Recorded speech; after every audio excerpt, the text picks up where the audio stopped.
اهلا بيكم. النهارده جايه اقدم لكم كيكه البسبوسه بكوبايه دقيق سميد وكوبايه دقيق ابيض. هتعملي كيكه بطعم البسبوسه طريه جدا، هشه خفيفه خالص. يلا بينا نبدا الفيديو ونعرف عملناها ازاي. عندي اول حاجه كوبايه من السكر، كوبايه جوز هند ناعم، كوبايه دقيق سميد، كوبايه دقيق ابيض، كوبايه لبن، كوبايه زيت ذره، عندي علبه زبادي ومعلقه كبيره بيكنج باودر وفانيليا وربع معلقه من الملح.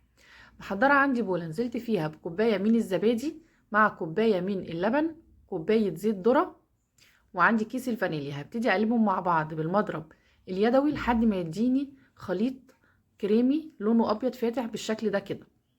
كل المكونات عندي بالكوبايه عشان يبقى سهل معاكي. بعد كده هجيب عندي بوله هبتدي انزل فيها بالمكونات الجافه.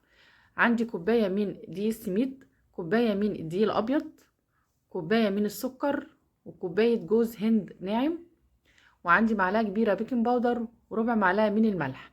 هبتدي ادمج كل المكونات الجافه دي مع بعضها بالشكل ده. عايزه اقول لكم كيكه البسبوسه دي طعمها تحفه، ناعمه وخفيفه وطعمها حلو قوي، بتجمع بين الطعمين بجد روعه. اعمليها هتبقى معاكي ناجحه من اول مره. خدت بقى كل المكونات الجافه نزلت بيها عندي على الخليط. هبتدي اقلبها بالشكل ده. بصي ده القوام اللي انا عايزاه، طريقتها سهله جدا زي ما انت شايفه كده.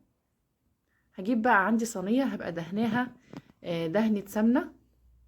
بعد كده هنزل بالخليط كله في الصينيه وهبتدي افرده زي ما انت شايفه بالشكل ده. انا محتاجه صينيه اللي هي الصينيه الجوانب بتاعتها رفيعه، مش عايزه الصينيه اللي جوانبها عاليه خالص، لان هي بتبقى في سمك البسبوسه. هدخلها الفرن على درجه حراره 180 درجه، هتاخد في حدود 35 دقيقه. هحضر بعد كده الشربات. عندي كوبايه من السكر وكوبايه من الميه، هرفعهم على النار لحد ما يغلوا. بعد كده هنزل عليهم بمعلقه من السمنه، هقلبها بالشكل ده. هنزل بقى بيها على البسبوسه بعد ما طلعتها من الفرن، اخدت اللون الذهبي دوت. اول ما احمرت من تحت ولعت الشوايه خدت اللون الذهبي. هبتدي اسقيها بالشربات وهو سخن. هسيبها بقى لحد ما هي تشرب الشربات وتهدى خالص زي ما انت شايفه بالشكل ده. مش عايزه اقولك على الريحه بجد روعه.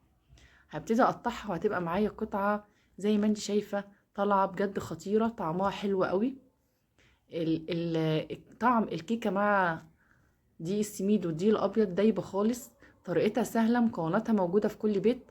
لو البسبوسه ما بتطلعش ناجحه معاكي اعمليها بالطريقه دي، بجد يعني خطيره، هتعجبك جدا. جربيها بنفس الطريقه اللي قلتلك عليها واكتبي لي في الكومنتات، واستنيني في وصفات تانية كتير من قناه مطبخ فوفا. والف هنا وشفا.